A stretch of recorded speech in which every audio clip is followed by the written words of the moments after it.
Esse aqui foi o meu resultado depois que eu comecei a utilizar robôs nos meus negócios. Olha só, vou abrir aqui a minha conta do Banco Inter. Como você pode ver aqui, eu tenho mais de R$ 1 milhão investidos. E eu quero mostrar para você que você também pode fazer isso. Olha aqui o meu saque semanal. R$ 30 mil, 10 mais 10 mais 10. Você também pode ter esses mesmos resultados se você seguir as estratégias corretas. Clica no botão aqui embaixo desse vídeo e vem comigo que eu vou te mostrar como que você pode fazer isso. Uma das dificuldades de quem tem alcoolismo ou qualquer outra dependência é que o álcool promove alterações agudas que dão sinais de embriaguez, né? A pessoa fica embriagada. Todo mundo sabe como é que é uma pessoa embriagada, os sinais que ela tem. É um efeito agudo do álcool, né? Óbvio. Agora, o álcool, quando ele é usado mais vezes, ele causa um efeito crônico. Ele é como se fosse assim, se você vai na academia uma vez por semana durante 6 meses, a academia vai ter o efeito daquele dia, que, sei lá, causou um pouco de dor, mas depois de 6 meses vai dar uma modificação no seu corpo, Sim. que é o efeito crônico, né?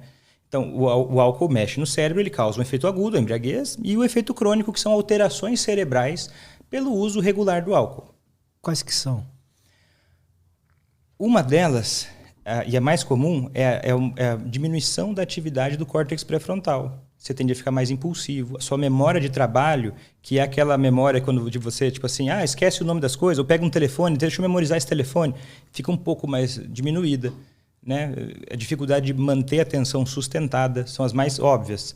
E tem algumas outras que são muito importantes, mas muito pouco faladas, que é o que realmente faz o alcoolismo acontecer. A pessoa não é alcoólatra porque ela é burra, não é idiota. Eu gosto de falar isso porque parece. As pessoas olham e pensam, mas é só parar de beber. Não, ninguém é idiota. Já pensou? Para de beber. Não é tão simples assim. E uma das razões é porque o álcool, ele mexe. Tem um estudo muito interessante que saiu na Biological Psychiatry, se eu não me engano, que ele mostrou alterações cerebrais do uso de drogas, mostrando por que a galera tem dificuldade de aceitar o diagnóstico. Por que o meu paciente lá ia para o carnaval e não estava ligado que ia dar errado? Era óbvio. Por que às vezes você reclama com um familiar seu, para de beber, e é óbvio, está na cara. E ele olha para você e parece que ele está se fazendo. Porque ele não enxerga o óbvio, né? Que está na cara ali. Ele está mentindo? Está de sacanagem? Não. Uma das alterações crônicas que o uso do álcool faz é alterar um pouco o funcionamento do córtex cingulado anterior e da ínsula. Que olha só que doideira. O córtex cingulado anterior é aquilo de você perceber que você fez merda. Tipo assim, cara, não vou fazer aquilo que vai ser ruim. Tipo, sei lá, um exemplo extremo, muito extremo, né? A média é menos que isso. Eu vou tirar a camiseta agora. Não cabe, não é uma boa ideia.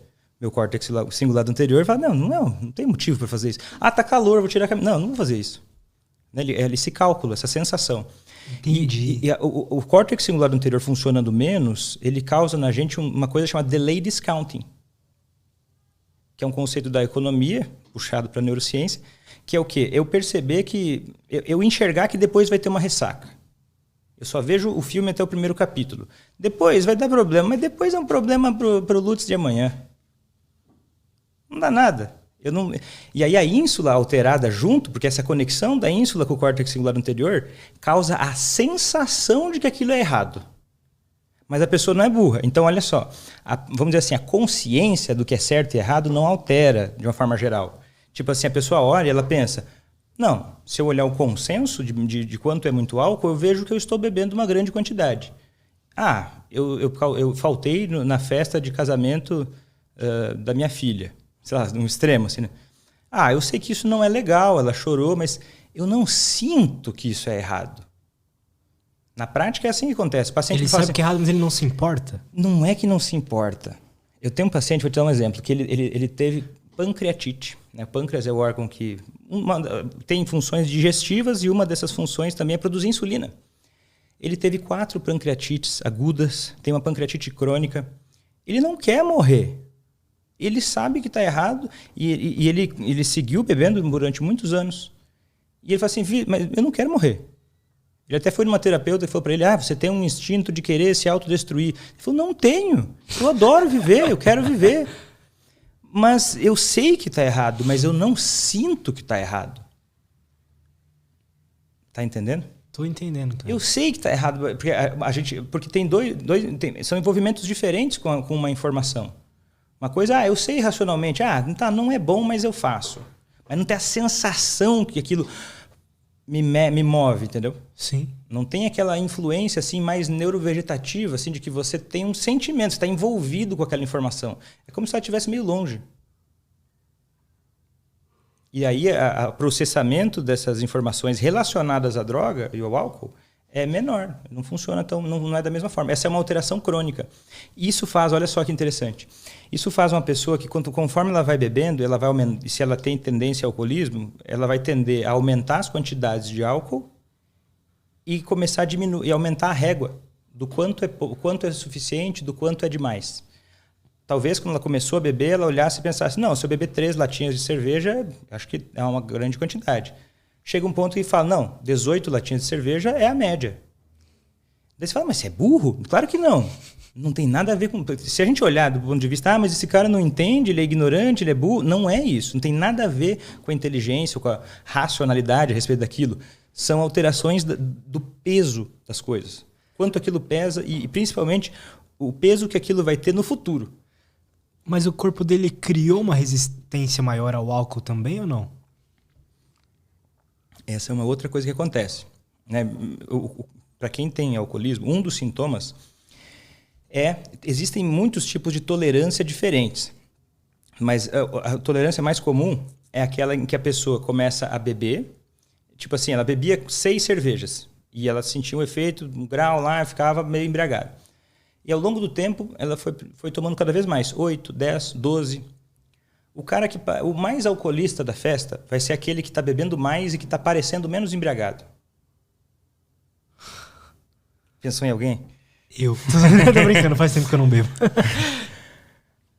Porque não é muito intuitivo, porque às vezes você nem percebe. O cara que mais bebe, ele tem tolerância. Quer dizer o quê? O álcool, perfeito. O álcool, pensei em várias pessoas. Ele faz o quê no cérebro? Ele tem várias funções, eu vou resumir algumas. Ele aumenta...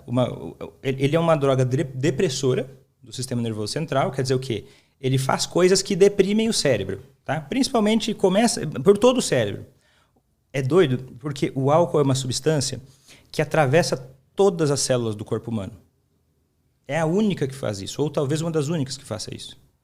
Porque, inclusive, um dos únicos álcool que a gente pode ingerir sem morrer é o etanol, né? Sério? É. Outro álcool que você vai ingerir, se você tomar 30 ml de metanol, você fica cego. Se você, por exemplo, vou comprar uma bebida alcoólica, um destilado de marca duvidosa, é perigoso. É raro, né? Teve muito mais casos assim nos Estados Unidos, quando tinha aquelas bebidas clandestinas que eles faziam, né? Uhum. E aí teve muita gente que morreu por causa do metanol, porque é o único álcool que a gente pode ingerir, né? Claro, tem outro álcool que é bom no nosso organismo. O colesterol, por exemplo, ele é um álcool, né? Mas os outros álcools, o metanol, o álcool isopropílico, você não pode... Se você ingerir isso, você morre. E aí, o que eu estava dizendo? Dos efeitos do álcool no cérebro. Efeito do álcool do cérebro. Aí você falou que ele era um depressor. Ele é um depressor. Então, o que acontece? Eu vou resumir as coisas para não ficar complicado, mas ele deprime através de um neurotransmissor chamado GABA. Então, esse GABA... o GABA ele deixa o cérebro mais deprimido. O álcool ativa algumas regiões ali que ativam esse GABA e deixa o cérebro mais deprimido. E aí, o que acontece? E ele... Mas, desculpa interromper, mas por que quando a pessoa bebe, ela fica feliz durante um tempo? Porque além de inibir um pouco o córtex pré-frontal e inibir um pouco o córtex cingulado anterior e algumas outras regiões ali que são ligadas à autocrítica, você fica mais impulsivo. O cálculo, aquela voz que fica dizendo que aquilo não é legal, cara. Aquilo lá desaparece. E aí a sua autocrítica diminui, o seu freio diminui um pouco, isso vai te trazer um relaxamento. E aumenta também, e além disso, você fica um pouco mais alegre, porque ele também diminui a atividade do centro do medo e da ansiedade, que é as amígdalas, né? A substância cinzenta periaquedutal, que são áreas que estão relacionadas à nossa ansiedade. Né? E o que acontece? Uma dose baixa de álcool vai tender a fazer isso por conta do equilíbrio que vai se criando. Só que e aí o que acontece? Então deprime, né, o cérebro. O uso do álcool deprime o cérebro. Nosso organismo ele é todo feito de equilíbrios, ele não é estático, né? A gente não é uma pedra, ele tem equilíbrios. Se você deprime muito o seu cérebro vai começar a produzir substâncias ou a começar a trabalhar de uma forma a compensar aquilo que está recebendo.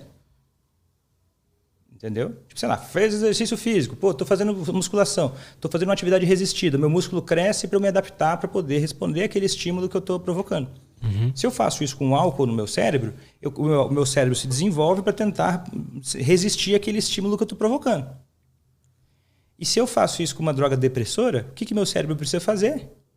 Produzir o contrabalanço, que simplificadamente é GABA e glutamato. Né? O álcool ele aumenta a atividade do GABA, inibitório, e diminui a atividade do glutamato, que é excitatório. O cérebro olha isso, isso aí está desbalanceado, deixa eu reagir. Como é que eu vou reagir? Vou produzir muito glutamato. E aí o que acontece? Começa ao longo do tempo a pessoa ter sintomas de abstinência quando para de beber. Na maior parte. É aquela coisa de beber para firmar o pulso. No extremo. Mas na média é muito menos. A maioria das pessoas é bem menos. É aquele cara que bebe só de final de semana, mas quarta-feira ele não consegue ficar sem, porque quarta-feira já começa a ficar um pouco mais ansioso. Opa, talvez está acontecendo ali uma síndrome de abstinência leve que está incomodando o cara. Um pouco da ressaca pode ser síndrome de abstinência, né? A ressaca é uma coisa multifatorial. A pessoa acorda com sintomas de abstinência do álcool também. Náusea, dor de cabeça. Por isso que quando a pessoa acorda com ressaca e bebe mais, ela fica de boa? Exato. Porque eu dou uma porrada de depressor, né? GABA, pá! O cérebro fala, glutamato, pá! Aí você fica... Adrenalina, porque o glutamato ativa o seu centro de excitabilidade, sistema nervoso simpático, adrenalina. Você fica meio de ressaca, até meio difícil de dormir.